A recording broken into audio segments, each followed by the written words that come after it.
right, Chapter 7. There is no one of the natural senses, in my opinion, which does not include under its general comprehension many things dissimilar to one another, but which are still thought deserving of similar approbation. For we both perceive many things by the ear, which, although they are all charm us with their sounds, are yet often so various in themselves that which we hear last appears to be the most delightful, and almost innumerable pleasures are received by the eye, which all captivate us in such a manner as to delight the same sense in different ways.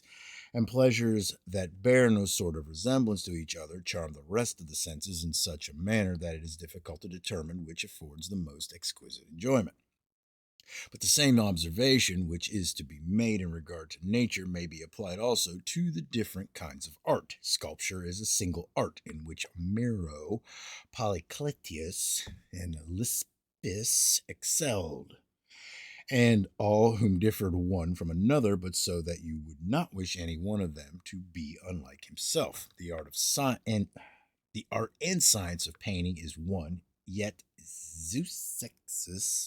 how do you say that word? Zeuxis, Agliophon, and Apelles are quite unlike one another in themselves, though to none of them does anything seem wanting in his peculiar style. And if this be wonderful and yet true in these, as it were, mute arts, how much more wonderful is it in language and speech, which, though employed about the same thoughts and words, yet admits of the greatest variations, and not so that some speakers are to be censured and others commended, but that those who are allowed to merit praise merit it for different excellences. This is fully exemplified in poets who have the nearest affinity for orators. Two orators, how distinct from each other are Ennius, Pacuvius, and Accius. How distinct among the Greeks Aeschylus, Autophilus, and Euripides, though almost equal praise may be attributed to them, all in different kinds of writing. Then behold contemplate those whose art is the subject of our present inquiry. What a wide distinction there is between the accomplishments and natural abilities of orators. Isocrates possessed sweetness, Lysias delicacy, Hyperides pointedness, Aeschines sound, and Demosthenes energy, and which of them was not excellent?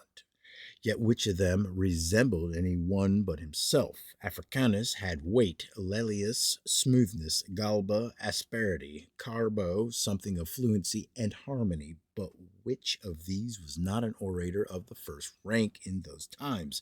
And yet every one attained the rank by a style of oratory peculiar to himself. 8. But why should I search into antiquity for examples when I can point to present and living characters? What was ever more pleasing to the ear than the language of our friend Catullus, language of such purity that he appears to be almost the only orator that speaks pure Latin, and of such power that with its peculiar dignity there is yet blended the utmost politeness and wit? In a word, when I hear him, I always think that whatever you should add or alter or take away, his language would be impaired and deteriorated. Has not our friend Caesar here too introduced a new kind of oratory and brought before us an almost peculiar style of eloquence? Who has ever, besides him, treated tragical subjects in an almost comic manner, serious subjects with pleasantry, grave subjects with gaiety, and subjects suited to the forum with a grace peculiar to the stage, in such a way that neither is the jocular style excluded by the importance of the subject, nor is the weight of the matter lessened by the humor with which it is treated? Here are present with us two young men, almost of equal age, Sulpicius and Cotta. What things were ever so dissimilar as they are one to another?